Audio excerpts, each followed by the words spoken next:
형제 자매 여러분 안녕하십니까? 우리나라를 비롯해 전 세계가 지금 코로나19 전염병에서 벗어나기 위해 그야말로 안간힘을 쓰고 있습니다. 불행하게도 일부 나라에서는 1분당 1명꼴로 사망자가 나올 정도로 여전히 많은 희생자가 나오고 있습니다. 우리나라도 수도권을 중심으로 집단 발병이 잇따르고 있어 방역당국이 밝힌 것처럼 매우 아슬아슬하고 긴장된 상황이 계속되고 있습니다. 이제는 위기를 극복하고 새로운 기회를 만들어야 할 시점인데요. 위기가 다시 찾아오지 않도록 철저한 방역 관리와 방역 수칙 준수에 고삐를 늦춰서는 안 되겠습니다. 오늘 가톨릭 뉴스 주간 종합은 코로나19 대유행 시대 우리의 성찰과 신앙인의 실천 사항을 준비했습니다. 코로나19 사태 이후 교회는 어떤 모습이어야 하고 생명 보호를 위해 어떤 준비를 하고 있는지 다양한 견해와 소식도 담았습니다. 끝까지 함께 하시면서 예수님이 가르쳐 주신 대로 공정한 공정과 공평의 가치를 되새겨 보시기 바랍니다. 네, 오늘 첫 소식은 할머니가 가르쳐 준 프란치스코 교황의 오래된 기도를 준비했습니다. 어떤 기도이고 지금 이 기도가 왜 절실한지 함께 들어보시겠습니다. 지극히 거룩하신 삼위일체 대축일인 지난 7일 정오, 프란치스코 교황은 성 베드로 광장이 내려다 보이는 사도궁 발코니에서 3종 기도 후 훈화를 하던 중 자신의 오래된 기도를 소개했습니다. 교황은 자신에게 오래된 기도가 하나 있으며 이 기도는 로사 할머니에게서 배웠다고 말했습니다. 그러면서 기도를 자세히 소개하며 지금 바로 함께 바칠 것을 요청했습니다. Gesù, fa il mio cuore che si assimili al tuo. Bella preghiera. Fa il mio cuore simile al tuo. Una bella preghiera piccolina per pregare questo mese. La diciamo insieme adesso. Gesù, che il mio cuore si assomigli al tuo. Un'altra volta. Gesù, che il mio cuore si assomigli al tuo. 교황의 기도 요청은 코로나19와 관련해 봉쇄를 해제한 이탈리아의 방심을 지적한 가운데 나왔습니다. 교황은 광장을 찾은 신자들의 존재 자체가 최악의 상황이 지나갔다는 것을 상징하지만 승리를 자축하기엔 너무 이르다고 말했습니다. 그러면서 바이러스가 더 이상 확산되지 않도록 방역 수칙을 철저히 지켜달라고 거듭 당부했습니다. 교황은 특히 아직도 많은 나라에서 코로나19 사망자가 발생하고 있다는 점을 잊지 말아야 한다고 강조했습니다. 아울러 코로나19 희생자와 병자들, 그들의 가족과 그들을 돌보는 봉사자들에게 각별한 애정과 친밀감을 표시했습니다. 교황은 우리의 기도로서 우리 모두 서로에게 좀 더 가까이 다가서자고 호소했습니다. 이어 예수님을 닮기 위해선 예수 성심이 무엇인지 알아야 한다고 말했습니다. Sentendo che al centro di ogni gesto, di ogni parola di Gesù, al centro c'è l'amore. L'amore del Padre che ha inviato il suo Figlio, l'amore dello Spirito Santo che è dentro di noi. E possiamo farlo adorando l'Eucaristia, donde questo amore è presente nel sacramento. Allora anche nel nostro cuore, a poco diventerà più paziente, più generoso, più misericordioso, a imitazione del cuore di Gesù. 교황은 6월 기도 제양에서도 코로나19로 고통받는 모든 사람들이 예수 성심께 자신을 맡기고 생명의 길을 찾을 수 있기를 기도하자고 요청했습니다. 교황은 예수 성심은 세상에 대한 연민과 함께한다며 우리는 연민으로 가득 찬 여정을 따라서 그들과 함께함으로써 그들을 도울 수 있다고 말했습니다. CPBC 서종빈입니다. 6월은 예수님의 마음을 담기 위해 기도하고 실천하는 예수 성심 성월입니다. 코로나19의 위기가 계속되고 있는 현 상황에서 지금 우리는 어떤 모습이어야 할까요? 어떻게 해야 예수님을 닮을 수 있을까요? 네, 이웃과 연대에 서로 협력하고 희생과 헌신을 통해 나보다 더 어려운 이들에게 자비를 베풀면 예수님을 조금씩 닮을 수 있다고 봅니다. 다음 소식은 코로나19가 다시 확산 조짐을 보이고 있어서 미사를 제외하고 행사와 모임을 중단하거나 자제하는 교구가 늘고 있다는 소식을 준비했습니다. 이어서 코로나19 사태로 여지없이 드러난 우리 사회의 대표적인 민낯이죠. 사회적 불평등 문제에 대해 서울대교구 정의평화위원회가 우리 사회의 공공성 강화를 촉구하고 나섰다는 소식 전해드리겠습니다. 함께 보시죠. 광주대교구 사무처장 이종희 신부가 최근 교구 사제들에게 보낸 공문입니다. 코로나19 확산 방지를 위해 14일까지 미사를 제외한 각종 행사와 모임을 자제해달라는 내용입니다. 이는 종교 관련 소모임 등으로 인해 코로나19 확진자가 발생하면서 문화체육관광부와 광주광역시의 요청에 따른 것입니다. 앞서 수원교구도 6월 말까지 본당 공동체 미사 외에 행사와 모임을 중단하도록 했습니다. 수원교구는 잠시 호전세를 보였던 코로나19가 사회적 거리두기 완화 이후 다시 확산 조짐을 보이고 있다며 행사와 모임 중단 배경을 설명했습니다. 아울러 본당과 기관에서 미사 전후 손소독 등 방역을 철저히 유지해달라고 당부했습니다. 지난달 26일 행사와 모임을 재개한 전주교구는 방역 지침 준수가 되지 않은 본당들이 덜어 있다며 모임 재개 여부를 본당 신부와 지도 신부의 사목적 판단에 맡긴다고 밝혔습니다. 그러면서 문화체육관광부가 통보한 생활 속 거리두기 세부 지침에 에어컨 사용에 대한 내용이 추가됐다며 관련 내용을 전했습니다. 세부 지침은 2시간마다 환기하며 에어컨 바람이 몸에 직접 닿지 않게 하고 바람의 세기를 낮춰서 사용하도록 했습니다. 또 코로나19 환자가 다수 발생한 유행 지역의 경우 밀폐 시설은 가급적 에어컨을 사용하지 않도록 했습니다. 한편 성당 인근에서 코로나19 확진자가 발생해 본당 차원에서 공동체 미사를 중단했다가 재개한 곳도 있습니다. 서울대교구 금호동 본당은 지난달 26일부터 어제까지 2주 동안 미사와 회합, 행사를 비롯해 외부 모임까지 모두 중단했습니다. 금호동 본당은 코로나19 확산 방지를 위해 대성전과 본당 내 모든 문을 닫는 특단의 조치 끝에 오늘부터 공동체 미사를 재개했습니다. 다만 코로나19가 완전히 소멸된 것이 아닌 만큼 미사 전 발열 체크와 손소독, 바코드 입력을 통한 신원 확인, 성전 내 거리 두고 앉기 등의 신자들의 적극적인 동참을 요청했습니다. CPBC 김혜영입니다.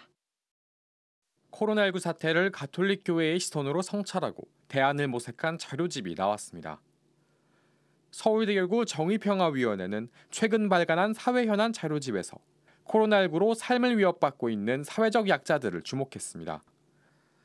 정평위는 요양병원과 콜센터 등 사회적, 경제적 취약계층이 모인 곳을 중심으로 집단 감염이 일어난 점을 거론하며 재난이 모두에게 평등하다는 생각이 잘못됐음을 보여줬다고 지적했습니다.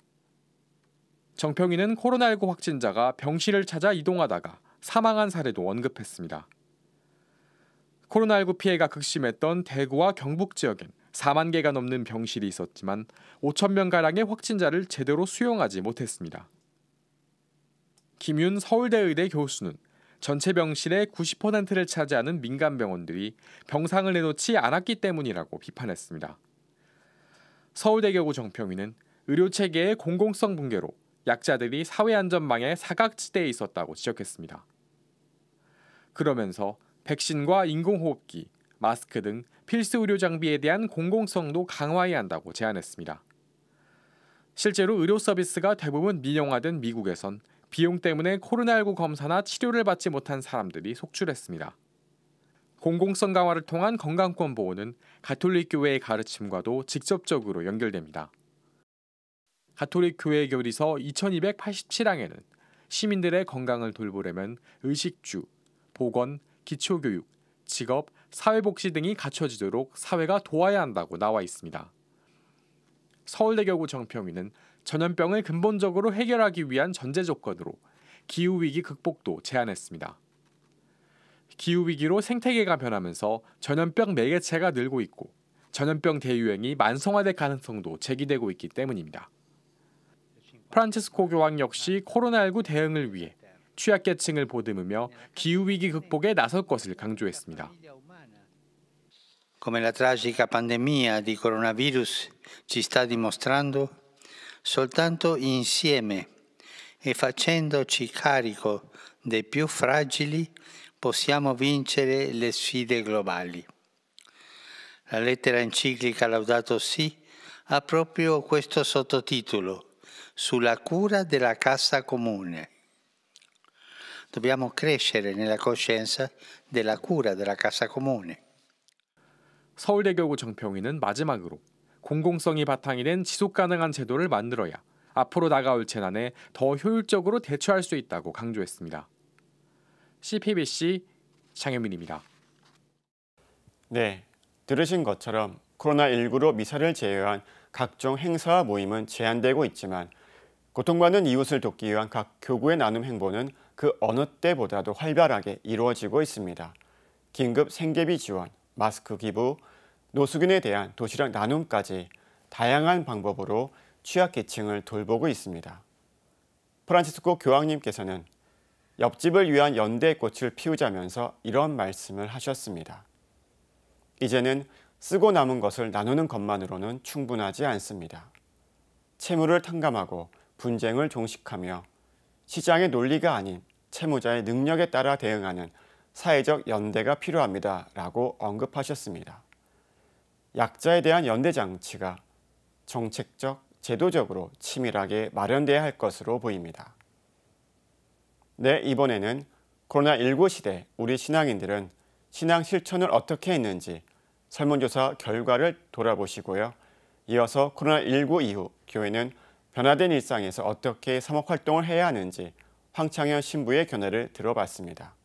함께 보시죠. 그동안 신자들의 신앙생활은 주로 성당에서 이루어졌습니다. 공동체 미사부터 행사와 모임, 교육과 회합까지 대부분 얼굴을 마주보고 진행됐습니다. 하지만 코로나19로 공동체 미사와 모임 중단을 겪으면서 신자들의 생각도 달라졌습니다. 우리신앙연구소가 진행한 팬데믹 시대의 신앙실천 설문조사에 응답한 신자의 90.7%는 코로나19를 계기로 일상에서 신앙을 실천하는 게 중요하다는 걸 깨달았다고 밝혔습니다. 신자들은 주일 미사 참여 의무를 대신하기 위해 가톨릭 평화방송 미사 시청을 가장 많이 한 것으로 나타났습니다. 이어 교구나 본당에서 하는 유튜브 온라인 미사, 묵주기도, 주일 미사 독서와 복음 읽기 순이었습니다. 온라인으로 신앙생활을 하는 신자도 크게 늘었습니다. 응답자의 75%는 SNS와 유튜브 등 온라인을 통해 신앙 콘텐츠를 접했다고 답했습니다. 다만 코로나19로 인한 비대면 신앙생활이 장기화되면서 본당 활동이 활기를 잃을 수 있다는 우려도 나오고 있습니다. 실제로 설문에 응답한 신자 68.4%와 사목자 84.9%는 코로나19 이후 미사 참석이나 모임 등 교회 활동의 상당 부분이 위축될 것이라고 응답했습니다. 신자들의 41.7%는 주일 미사를 의무적으로 참석해야 한다는 생각이 덜해졌다고 말했습니다. 한국천주교회가 팬데믹 시대에 대비해야 할 방법도 물었습니다. 신자와 성직자들은 공통적으로 성당 중심의 신앙생활을 일상 중심의 신앙 실천으로 의식과 구조를 바꿔야 한다고 답변했습니다. 미사의 중요성을 알리고 신앙의식을 재정립하며 다양한 온라인 신앙 콘텐츠 개발의 필요성도 제기됐습니다. 설문에 응답한 사제와 수도자의 47.5%는 팬데믹과 같은 위기 상황에 대비한 사목 프로그램 연구가 필요하다고 밝혔습니다. 위기 상황 시 의사결정에 대한 매뉴얼을 마련하고 지역사회의 가난한 이들을 위한 지원과 협력의 필요성도 강조됐습니다. 우리신앙연구소의 이번 설문조사는 지난달 10일부터 11일간 SNS를 통해 진행됐으며 신자 6,074명, 사제 134명, 수도자 438명이 참여했습니다. CPBC 전은지입니다. 수원교구 성필립보 생태마을 관장 황창현 신부는 인기 유튜버입니다. 채널 구독자가 17만 명이 넘고 조회수가 적게는 수천, 많게는 수십만 회에 이릅니다. 황 신부는 유튜브 덕분에 7살 어린이와도 소통할 수 있게 됐습니다. 그 엄마가 야 신부님 유튜브 하는데 구독자가 17만이래. 그러면 애들이 가다가 다시 와요. 다시 와갖고 그러면 실버 버튼 받았느냐고. 그럼 내가 보여줘요, 실버 버튼을. 그 다음부터 7살짜리도 대화가 되고 신부님 내 방에도 들어와 달라고. 그래서 들어가면 구독자 12명, 6명이거든. 그 내가 구독 클릭을 눌러요. 그리고 글을 써줘요. 그 걔하고 나하고 7살인데 벌써 교감이 되는 거야. 황 신부는 꼬마와의 소통을 통해 다양하고 구체적인 온라인 사목이 필요하다는 점을 깨달았습니다. 70대 된 분들을 위해서 사이버 성당을 줘야 돼. 60대 된 분들을 위한 사이버 성당을 줘야 돼. 남자들을 위한 사이버 성당 줘야 돼. 이혼한 남자들을 위한 사이버 성당 줘야 돼. 이혼한 여자들 성당 줘야 돼. 그럼 80대 성당을 줘갖고 뭐였냐? 80대가 국가로부터 혜택 받는 방법. 그거 신부님이 다 설명해 주는 거. 몰라서 못 받는 사람 천지거든요. 한마디로 관심사와 세대가 바탕이 된 사이버 성당이 있어야 한다는 뜻입니다. 사이버 성당이 빨리 져줘야 돼요. 그리고 거기 본당 신부도 임명이 돼야 돼. 그냥 져놓고 끝나는 게 아니고 그 사이버 성당에 본당 신부, 본당 수녀, 보좌 신부 해갖고 그 사이버 성당에 거기 그 사이버 성당에는 본당 신부님 누구야? 난 80대니까 은퇴한 신부님이 할 수도 있고. 코로나19 여파로 예비자 교리를 잠정 중단한 본당들이 많습니다. 황 신부는 교회 매체가 주도하는 예비자 교리를 제안했습니다. 방송이나 사이버 공간에서 예비자 교리를 진행하고 교리를 마치면 본당 사제와 연결해주는 방식입니다. 그 수강이 딱 되면 교구청에서는 그 본당 소속으로 연락을 해갖고 본당 신부님을 만나게 해주는 거죠. 그래서 본당 신부님은 요즘 언컨택트 시대니까 10명 가지고 세례 주면 안 되거든. 한 명만 줘야 되거든. 한 명한테 세례 주고 같이 미사하고. 그런 횟수가 늘어나면 늘어날수록 사람들은 더 결집이 되고 신앙심은 더 깊어지죠. 교육은 온라인에서 하더라도 본당 사제와의 연대는 더 끈끈해질 수 있다는 설명입니다. 우리 최영업 신부님 1년에 한 번밖에 안 갔거든. 본 신부가 하나니까 한 번밖에 안 갔는데 그 순교자들이 숨어서 그 신앙을 지키고 순교를 했단 말이야. 그러니까 지금은 신부들이 얼마나 많아. 우리 수원교구만 해도 500명인데 그 500명이 매일 500명씩 세례를 준다고 생각을 해봐요. 가톨릭교회는 코로나19 사태로 공동체 미사 중단이라는 사상 초유의 일을 겪었습니다. 2달 만에 재개된 공동체 미사 풍경은 예전과 크게 달라졌습니다. 성당에 가면 발열 체크와 손 소독부터 하고 이름과 연락처를 기록합니다. 성전에선 마스크를 쓰고 거리를 두고 앉으며 성체성사도 침묵 중에 거행합니다. 신자들의 안전과 건강한 신앙생활을 위해 방역 수칙 준수는 필수입니다. 하지만 방역 수칙을 지키는 데만 그쳐선 안 됩니다. 포스트 코로나 시대를 내다보며 대면 위주의 사목 방식에도 진지한 고민이 필요합니다. 그래서 우리 가톨릭 교회가 지금 바티칸의 텅 빈 광장을 보고 반성해야 된다는 거죠. 그 다음에 명동 성당이 거기 띄엄띄엄 앉아 있는 걸 보고 시대를 읽어야 된다는 거죠. 가톨릭 교회가 이 정말 완전 180도로 사고 전환을 하지 않으면 하느님 나라 복음 선포하는 장 자체가 없어져 버리는 거죠. 지금까지 앵커 리포트였습니다. 리포트를 들으니까 코로나19 사태를 겪으면서 대부분의 신자분들이 일상생활에서 신앙을 실천하는 것이 중요하다고 답하셨습니다. 참된 신앙은 신앙과 일상의 삶이 분리되지 않는 것입니다. 여기에 더해 신앙으로 얻은 나의 일상의 행복을 고통받고 소외된 이웃에게 나눠주는 것이 아닐까 합니다. 화제를 좀 바꿔보겠습니다. 33년 전 6월 10일은 대한민국 민주주의 도화선이 된 역사적인 그날이었고 역사적인 그곳은 바로 명동 대성당이었습니다. 60 민주항쟁 33도를 맞아 당시 경찰에 쫓기던 학생과 수백 명의 시민이 명동 성당에서 5박 6일 무려 110여 시간 동안 외친 함성의 의미는 무엇이었는지 돌아봤습니다. 들어보시죠. 국민의 손으로 대통령을 뽑을 수 없었던 1987년 1월 서울대생 21살 박종철 군이 남영동 대공분실에서 경찰의 고문을 받고 세상을 떠났습니다. 경찰은 책상을 탁 치니 억하고 죽었다고 허위 발표를 했습니다. 당시 서울대교구장 김수환 추기경은 정부를 강하게 비난했습니다. 이 정권의 우리는 과연 양심과 도덕이 있는, 아니면 이 정권의 우리는 청가의 악입니다. 대통령 직선제를 요구하는 국민의 열망은 더욱 커져갔습니다. 하지만 전두환 정권은 국민의 요구를 묵살했습니다. 이제 본인은 임기 중 개헌이 불가능하다고 판단하고 현행 헌법에 따라 내년 2월 25일 본인의 임기 만료와 더불어 후임자에게 정부를 이양할 것을 천명하는 바입니다. 결국 천주교 정의구현 전국사재단은 1987년 5월 18일 박종철 군 사망의 진실을 폭로했습니다. 민주주의에 대한 열망은 들불처럼 번졌습니다.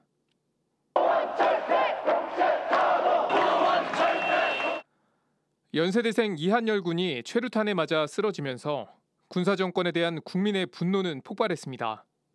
1987년 6월 10일 밤 경찰에 쫓기던 시위대는 명동성당으로 향했고 경찰은 명동성당을 향해 최루탄까지 쐈습니다. 내가 신신당부했잖아.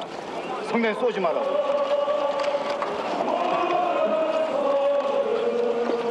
그럼 이건 뭐야? 우리가 싸우겠다는 거야? 이후 가톨릭교회는 중재에 나섰고 시위대는 6월 12일 오전 바리케이트를 직접 치웠습니다. 그럼에도 정부는 강제 진압을 검토했고 김수환 추기경이 다시 나섰습니다. 김수환 추기경이 아주 강하게 안 된다. 다시 광주와 같은 그런 비극이 성당에서 일어나면 안 된다. 여러분들 그렇게 결정하셨다면 좋다. 내가 가서 눕겠다. 그럼 나를 밟고 지나가라. 그럼 내 옆에 뒷자리에는 사제들이 또 있을 거다. 그 사제들을 밟아라. 그 뒤에는 수도자들이 있다. 수도자들, 수녀님들을 밟고 지나가라. 그럼 그 뒤에 아마 청년 신학생도 있을 거다. 그렇게 하려면 해라. 이렇게 말씀하셨어요. 민주주의를 요구하는 농성은 계속됐습니다. 평화적 해결을 위한 교회의 노력이 이어졌습니다. 3번의 투표가 진행됐고 6월 15일 시위대는 농성을 끝내기로 결정했습니다. 물리적 충돌도 강제 진압도 없이 민주적인 절차를 통해 이루어진 결정입니다. 결국 노태우 민정당 대표위원은 대통령 직선제 개헌을 핵심으로 한 6.29 선언을 발표했습니다. 국민의 승리이자 민주주의의 승리였습니다. 민주화를 외치는 국민을 품어안고 평화적 해결을 이끌어낸 천주교회. 오늘날 명동성당이 민주화의 성지로 불리는 이유입니다. 지금까지 앵커 리포트였습니다. 1987년 6월 10일 그날 학생들은 앞장섰고 회사원들은 손수건을 흔들고 택시기사들은 경적을 울렸습니다. 어머니들은 전투경찰의 가슴에 꽃을 달았습니다. 당시 온 국민이 힘을 합해 민주주의라는 나무를 광장에 심었고 33년 동안 키워왔습니다. 그렇다면 그 민주주의 나무는 지금 얼마만큼 컸을까요? 코로나19를 극복하는 과정에서 연대와 협력의 민주주의는 부쩍 성장하고 있는 것 같지만 일상생활에서의 민주주의는 아직 갈 길이 멀어 보입니다. 혐오와 낙인, 차별과 배척이 사라지고 소수가 존중받는 일상의 민주주의가 하루속히 실현되길 기대해 봅니다. 이어서 전해드릴 소식은 요즘 논란이 되고 있는 현안을 가톨릭의 시선으로 짚어봤습니다. 일본군 성노예제 문제 해결을 위한 정의기억연대와 위안부 쉼터인 나눔의 집이 회계 부정 등 각종 의혹에 휩싸여 있습니다. 그렇다면 가톨릭 신자들은 이번 사안을 어떻게 봐야 할까요?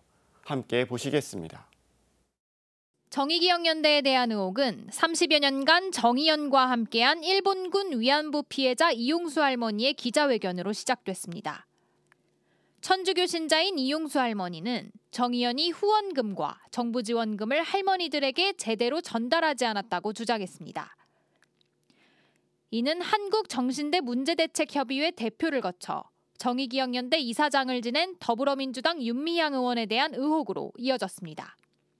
윤 의원은 개인 계좌로 모금한 사실은 인정하면서도 모금된 돈을 개인적으로 쓰지는 않았다고 밝혔습니다. 경기도 안성에 있는 쉼터를 사고판 과정까지 논란이 되자 검찰은 수사에 착수했습니다. 문제는 정의연을 둘러싼 논란이 위안부 피해자들에 대한 혐오로 이어지고 있다는 점입니다. 일각에서는 무분별한 혐오가 계속되면 일본의 올바른 사과와 배상, 오랜 세월 역사를 바로잡기 위해 애써온 노력이 물거품이 될 수 있다는 우려가 나옵니다.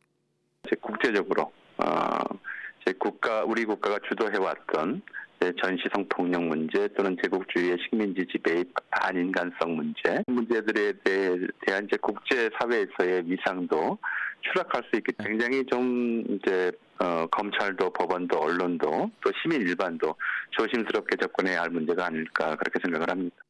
일본군 위안부 피해자들의 명예회복을 위해 수유 집회에 함께하고 일본의 역사 왜곡을 바로잡기 위해 노력해온 한국천주교회도 이런 상황에 대해 안타까움을 나타냈습니다. 주교회의 의장 김희중 대주교를 비롯한 5대 종단 지도자들은 지난달 20일 호소문을 발표했습니다. 종교 지도자들은 일본군 위안부 문제 해결 운동은 생존자 할머니들의 용기와 시민들의 연대를 통해 이뤄졌다며 역사 바로 세우기가 좌절되지 않도록 힘을 모아야 한다고 말했습니다. 정의연과 나눔의 집을 둘러싼 논란에 대해선 사실이 공정하고 명확하게 밝혀지도록 기다리는 게 중요하다고 당부했습니다. 문재인 대통령도 위안부 운동을 부정하고 대의를 손상해선 안 된다는 뜻을 분명히 했습니다. 위안부 운동의 대의는 굳건히 지켜져야 합니다. 위안부 운동 30년 역사는 인간의 존엄을 지키고 여성 인권과 평화를 향한 발걸음이었습니다. 인류 보편의 가치를 실현하려는 숭고한 뜻이 훼손되어서는 안 됩니다.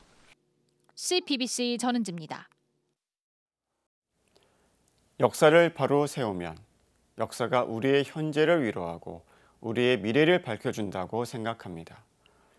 코로나19라는 낯선 바이러스가 출현해 모두가 공포에 휩싸였을 때 2000년 전에 보여주신 예수님의 말씀과 행적은 우리의 고통을 위로하고 미래의 희망까지 안겨줬습니다. 그 어떤 낯섦과 두려움이 엄습해도 역사의 진실을 바로 세우고 성찰하면 그 역사는 예수님처럼 우리의 현재와 미래의 나침반이 될 수 있다고 생각합니다. 역사에 대한 성찰이 필요한 것처럼 지금 우리는 코로나19 사태를 겪으면서 건강과 생명에 대한 자성론이 일고 있습니다. 이와 반대되는 법이 오는 8월 시행을 앞두고 있어서 우리를 자아내고 있습니다. 난치병 치료를 위해 규제를 대폭 풀어주는 첨단 재생 바이오법입니다. 한마디로 인간 생명을 다루는 연구가 쉽고 간단해지는 것을 의미합니다. 과연 이래도 되는 걸까요? 서울대교구가 정부의 깊은 우려를 전달했다는 소식 전해드리겠습니다. 이어서 사회적 편견과 차별 속에서 생명을 선택한 미혼 부부를 지원하기 위해 서울대교구가 이 문제에 대해 미혼부모기금위원회를 설치했다는 소식도 함께 보시겠습니다. 첨단 재생의료는 질병 치료나 예방을 위해 사람의 세포를 이용합니다. 세포 치료와 유전자 치료, 조직 공학 치료 등이 여기에 해당하는데 사람을 대상으로 하기 때문에 임상 연구 시 심사 기준이 매우 까다롭습니다. 첨단 바이오 의약품 역시 살아있는 세포와 조직, 유전자를 원료로 합니다. 오는 8월 시행을 앞둔 첨단 재생 바이오법은 첨단 재생의료 임상 연구의 심사 기준을 완화하고 바이오 의약품 규제를 줄이는 법입니다. 법이 시행되면 희귀 난침병 환자의 치료 기회가 확대되고 관련 산업이 성장할 거라는 전망도 나옵니다. 하지만 가톨릭교회는 첨단 재생 바이오법 시행을 깊이 우려하고 있습니다. 인간 배아를 파괴해서 얻은 배아 줄기세포 연구가 포함되기 때문입니다. 이제 인간 배아는 우리가 잘 알듯이 인간 갓 생명을 시작한 인간 존재이기 때문에 인간 배아는 연구용으로 사용되고 파괴되고 이럴 수 없다. 가톨릭교회는 첨단 재생 바이오법의 심의 절차에도 문제가 있다는 입장입니다. 첨단 재생 바이오법 13조 2항을 보면 심의위원회를 세 집단으로 분류합니다. 의료인 집단, 연구 전문가 집단, 윤리 전문가 또는 환자 대표 집단입니다. 의료인과 연구 전문가, 환자 대표는 첨단 재생의료 연구에 찬성할 가능성이 높습니다. 한마디로 연구의 윤리성을 고려한 의견이 반영되기 힘든 구조라는 지적입니다. 각 기관에서 아무튼 좀 그것을 좀 검토하고 기관의 가치에 맞지 않는 연구라고 한다면 그 통제를 할 수 있는 그 방안이 필요한데 법으로는 그것을 이제 지나갈 수 있도록 이렇게 있어서 그 부분이 이제 우려스럽다는 부분이고요. 서울대교구 생명윤리자문위원회는 이런 내용이 담긴 위원장 구요비 주교 명의의 의견서를 보건복지부 장관에게 전달했습니다. 생명윤리자문위는 배아줄기세포 연구는 초기 인간 생명에 대한 경시풍조를 강화시킬 것이라고 우려했습니다. 이어 윤리를 소홀히 하고 발전만 추구하는 연구는 인간을 불행하게 하고 과학연구의 발목을 잡을 것이라고 경고했습니다. 모든 사람을 그 한낱 연구의 수단으로 이렇게 삼을 것이 아니라 사람을 존중하는, 그럼 인간의 생명도 존중하고 안전도 존중하고 이럴 수 있는 그런 이제 연구가 되어야 되겠습니다. 서울대교구 생명윤리자문위원회는 시행령에서 배아줄기 세포 연구 항목이 삭제돼야 하며 첨단 재생의료 임상 연구에 대해 기관 생명윤리위원회의 의견이 반영돼야 한다고 촉구했습니다. 특히 인간에 대한 확실한 보호보다 불확실한 성과를 우선시해서는 안 된다고 거듭 호소했습니다. 지금까지 앵커 리포트였습니다. 미혼부모 기금위원회 초대 위원장을 맡은 이동익 신부는 생명윤리 전문가입니다. 가톨릭대 생명대학원장과 주교회의 생명윤리위원회 총무, 대통령 직속 국가생명윤리심의위원회 위원 등을 지내며 30년 넘게 생명운동을 해왔습니다. 이 신부는 2년 전 낙태죄 폐지를 막기 위한 서명운동을 펼치면서 미혼모 지원 필요성을 느꼈습니다. 낙태 반대를 외치는 것도 중요하지만 용감하게 출산을 선택한 미혼모들에게 힘이 되어주고 싶었습니다. 미혼모로서 아기를 낳는 것이 아직까지는 굉장히 큰 부담을 갖고 또 사회로부터 소외당하고 굉장히 힘든 그런 여건이기 때문에 미혼모로서 아기를 낳으려고 하는 이런 젊은이들이 별로 없어요.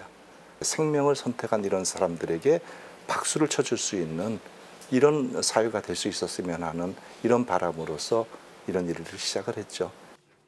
그래서 이 신부의 주도로 2018년 11월 미혼모에게 용기와 희망을 캠페인이 시작됐고 서울대교구 생명위원회와 가톨릭 평화방송 평화신문, 가톨릭신문이 동참했습니다. 1년 6개월 동안 미혼부모 20여 명을 지원했는데 반응이 좋았습니다. 결국 서울대교구 생명위원회는 미혼부모 기금위원회를 공식 출범시켰습니다. 경제적 어려움을 겪고 있는 미혼모들에게 매달 50만 원씩 1년간 지원할 예정입니다. 약간의 약값이라도 또 우유값이라도 또 생계를 지원한다라는 이런 의미에서 큰 돈은 못한다라고 하더라도 어느 정도 좀 우리가 같이 모아서 할 수 있지 않겠느냐 하는 이런 생각으로 지난 주말 서울대교구청에선 서울대교구장 염수정 추기경이 참석한 가운데 후원 증서 전달식이 열렸습니다.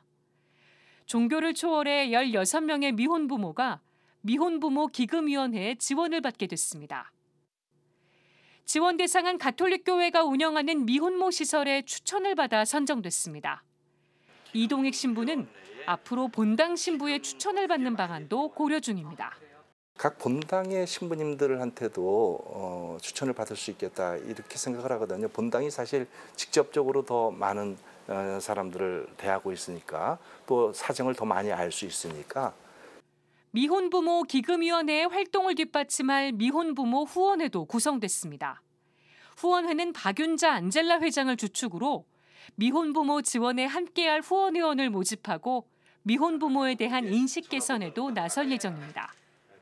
서울대교구 방배 4동 본당 주임으로도 사목하고 있는 이동익 신부는 신자들의 적극적인 참여를 요청했습니다.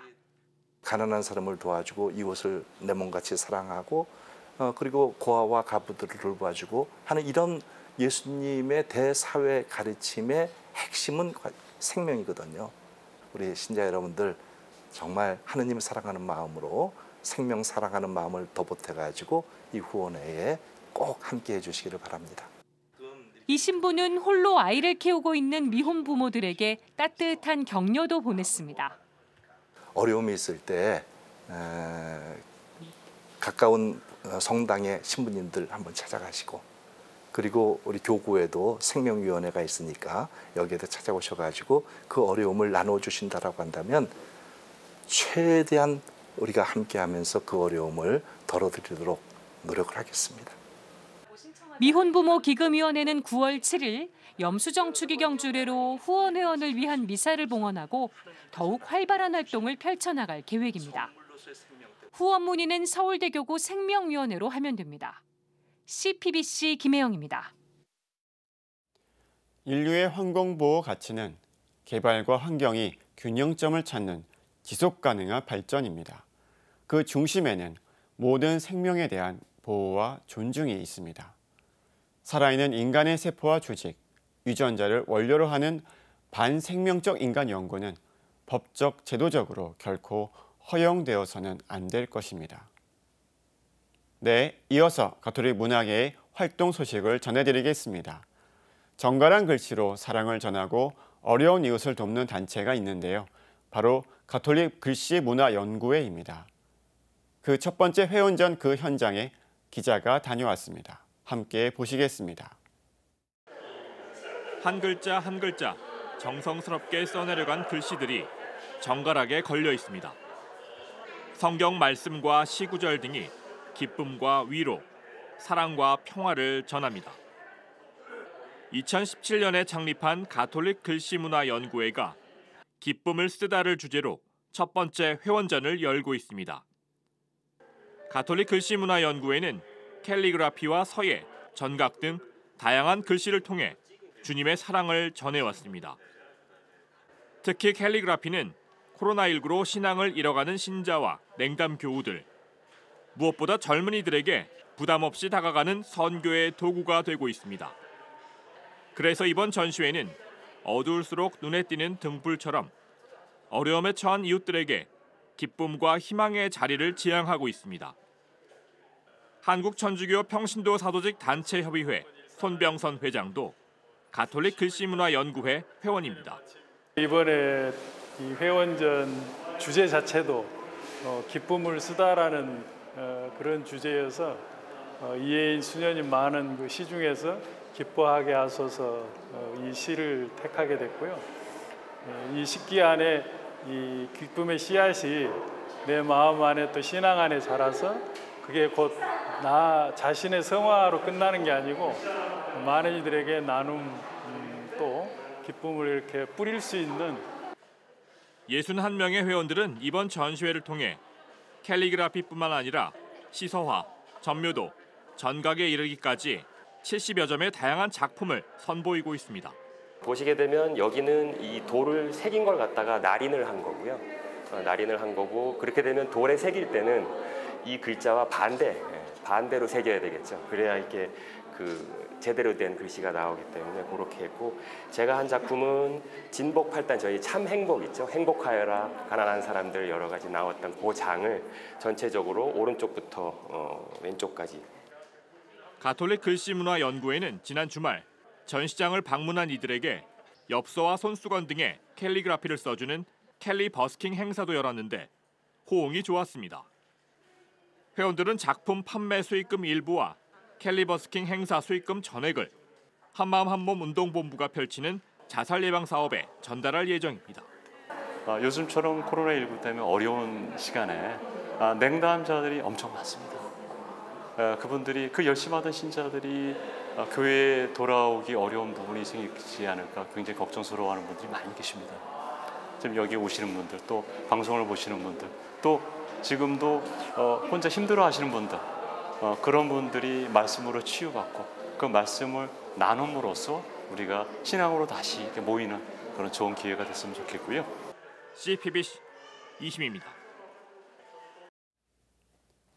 부모는 자녀를 사랑한다.